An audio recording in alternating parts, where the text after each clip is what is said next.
নমস্কার। Nipah virus এটা কি নতুন ভাইরাস? না, এটা কোনো নতুন ভাইরাস নয়।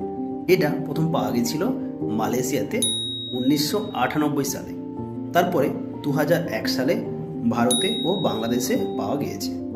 তারপর থেকে ভারতে বিভিন্ন সময়ে কিছু কিছু জায়গায় এর প্রাদুর্ভাব দেখা গিয়েছে। কয়েক বছর আগে কেরালাতে এর আউটব্রেক হয়েছিল।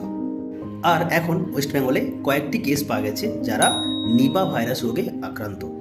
তাহলে নিপা ভাইরাস কিভাবে ছড়ায়? 1 নম্বর, সংক্রমিত বাদুড়ের খাওয়া কোনো ফল যদি কোনো ব্যক্তি খায় বা সংক্রমিত কোনো বাদুড়ের খাওয়া খেজুর রস যদি কোনো ব্যক্তি খায়, তাহলে ওই ব্যক্তিটি নিপা ভাইরাস রোগে আক্রান্ত হতে পারে। 2 নম্বর, সংক্রমিত বাদুড় থেকে শুকরে তারপর মানুষে। এটা কীভাবে হয়? সংক্রমিত বাদুড়ের খাওয়া কোনো ফল যদি কোনো শুকর খায়, তাহলে ওই শুকরটি নিপা ভাইরাস রোগে আক্রান্ত হবে। তারপর কোনো মানুষ যদি ওই শুকরটির সংস্পর্শে আসে, তাহলে ওই ব্যক্তিটি নিপা ভাইরাস রোগে আক্রান্ত হবে। 3 নম্বর, সংক্রমিত মানুষ থেকে মানুষে।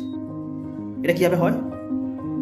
কোনো ব্যক্তি যদি নিপা ভাইরাস রোগে আক্রান্ত হয়, এবার কোনো সুস্থ ব্যক্তি যদি তার সংস্পর্শে আসে, তাহলে ওই সুস্থ ব্যক্তিটিও নিপা ভাইরাস রোগে আক্রান্ত হতে পারে। তাহলে কোনো ব্যক্তি যদি নিপা ভাইরাস রোগে আক্রান্ত হয়, তাহলে তার মধ্যে কী কী সাইন সিমটম থাকবে?